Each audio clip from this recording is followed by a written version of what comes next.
Hey guys, T-Max here, and today I'm going to be showing you my YouTube gaming setup. The reason that I'm making this video is because I want you to be successful. I will also be making videos showing you how to use the equipment that you see in this video. Every single piece of equipment that I have, as well as software, I spent hours researching what is the best. And then I went to Amazon and I compared ratings, prices, and also what it looked like. And that's how I made my choice for every single piece of equipment that I have. All right, well, this is my room. I have two stations, one being for my PC and one being for my PlayStation 4. We're gonna take a look at my PC and then we'll take a look at my PS4. But first, let's check out my MacBook Pro.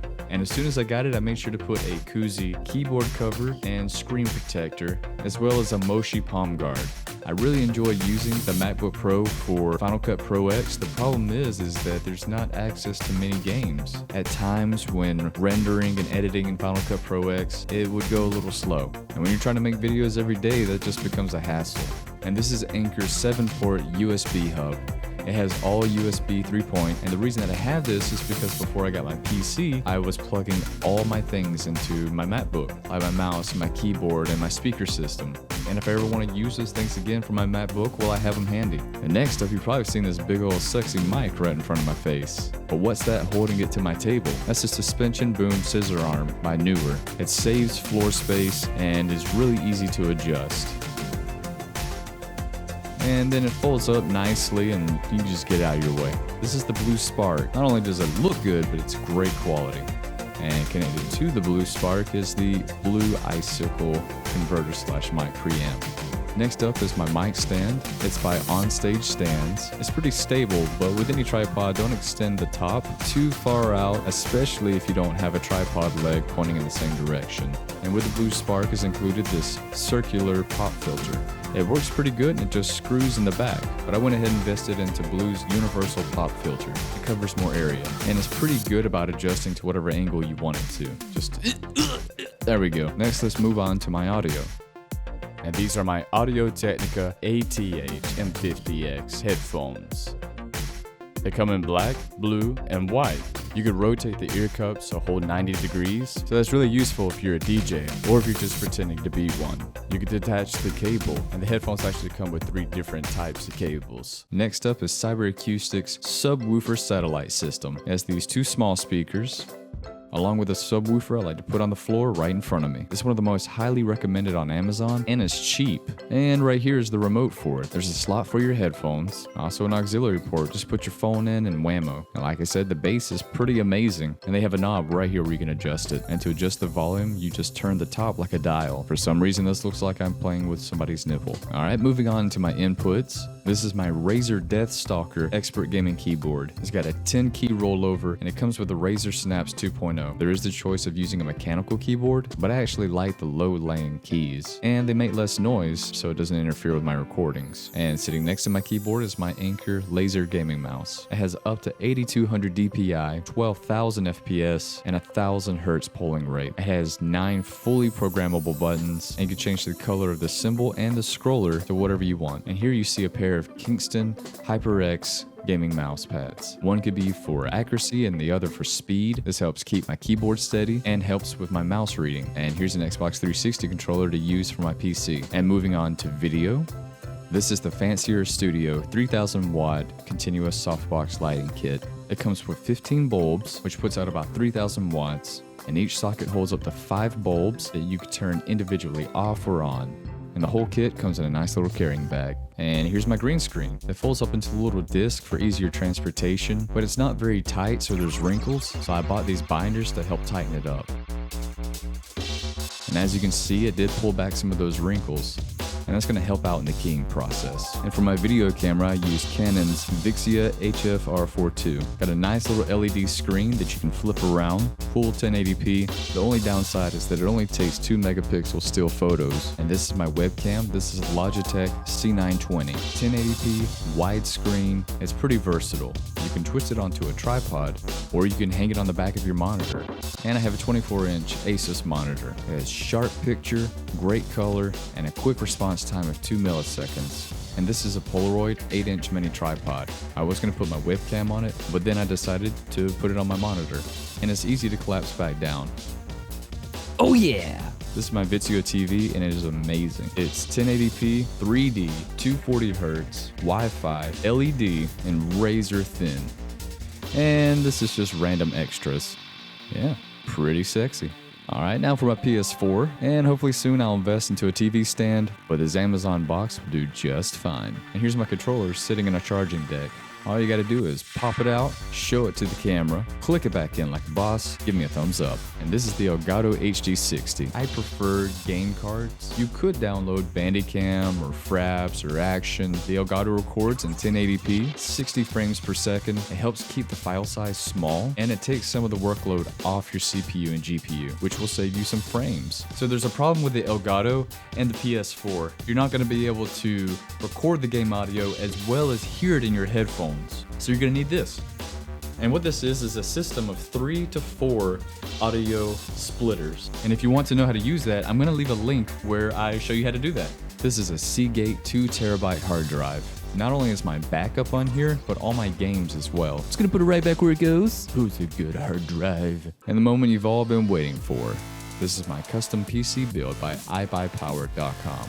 You got the LED lights. It comes with a touchscreen to adjust fan speed. It's got 16 gigs RAM, dual 2TB hard drives, so that I can get the RAID 1, liquid coolant, great graphics card. Update! While editing this video, I totally moved everything around, so my 2 workstations are together now. Since I moved the Elgato here, I can easily connect it to my PS4, or I can send it to my PC. I don't even have to move it. Now, as far as software on my PC, these are the things that I use. Here I am, as you can see me on my own screen right here. All right, so you're seeing this, and I'm recording this with the Elgato. And so this is the Elgato. This is gonna be where all the gaming video and audio goes. As you can see, Inception, you can see that I'm recording here. Gonna slide that right over here and bring up the webcam. Hello, click that red button to start recording. And this is how I get my mic audio, Audacity, and voice meter. So along with the links that I'm going to be putting in the description to find the tools, the equipment, I'm going to be also including the websites to find the software. And like I said, if you want to know more of how I use all this stuff, I'm going to be making videos for those. This is essentially just a video of what I use, not how to use it. As you can see, I have my Spotify for my music. I have my antivirus as well as my settings for all my computer devices. This is for my mouse where I can adjust what every button does as well as the DPI. There's 4 settings. I can even adjust what color the light is. These are just, some standard colors, and then I can go here and then create a custom color. Red's my favorite color, and it's kind of my theme, so that's why I got that. And then of course you can check for updates. GeForce Experience. With this is actually as part of my NVIDIA graphics card. It basically could optimize my drivers and everything so the games look their best. And there is a little shadow play, which is kind of like a game capturing or a screen catcher. I don't use that because I have the Elgato. MSI Afterburner. This program is associated with my graphics card, and I can control all these things right here, from my power usage to my fan speed to my clocking and etc. And this is the MSI gaming app. I can overclock it, I can set it at a steady pace, or I can do it where it's kind of quieter. I can turn this fan on. And this is Razer Synapse 2.0. This is for my keyboard. This makes it to where I can adjust every key, and I can adjust the lighting, just the brightness, not necessarily the color. I can set macros, and it even has heat maps. It also tracks mouse movement. It also tells me about my keystrokes. What keys am I using a lot? What keys am I not using a lot? And then I have my Adobe. I pay $20 a month, and that gives me access to every app, although I only use Photoshop and Premiere Pro at the moment. And this is another reason that I switched from Final Cut Pro X to Premiere Pro, is because they have professionals that teach you tutorials. Simply click there and it will take you to the Adobe website, and you can learn from so many tutorials. And the first day that I really started trying to get into Adobe Premiere, I watched most of these, and they were really useful. And this is how I get my games.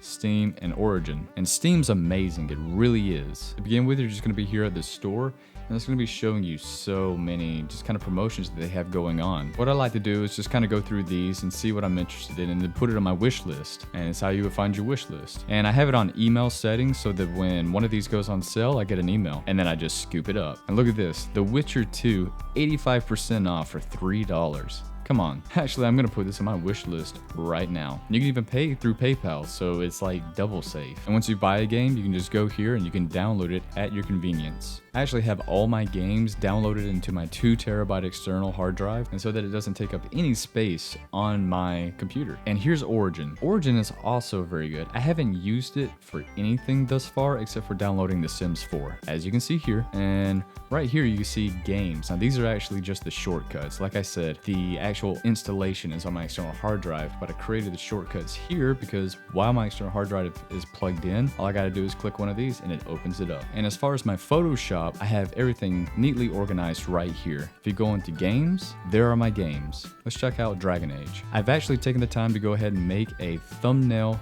template. And this is Photoshop. I use this to make custom thumbnails. And if you want to see kind of my approach of how I make my custom thumbnails, then I'm going to have a video for that as well. Here's an example of one of my thumbnail templates for Dragon Age Inquisition. As you can see, I like to put a color gradient. I like to put the episode number real big and in the bottom left corner, because over here the time signature is going to cover it up. And of course I like to put the title nice and big, because when it's really small, what are you going to see? The title and the number. And I do this for all my games, and that just really speeds up the process of making a custom thumbnail. As you can see, I do the same thing for my Far Cry 4 gameplay. Yet again, a gradient, title, and number. So then when I make a new video, all I have to do is change the number. Maybe throw in 1 or 2 characters from the game. Or if I want to throw myself into the game, then well, I have those preset as well, and I just basically save those as PNGs and click and drag them into the new thumbnail. Now, as far as what I use to edit my videos, I used to use Final Cut Pro X.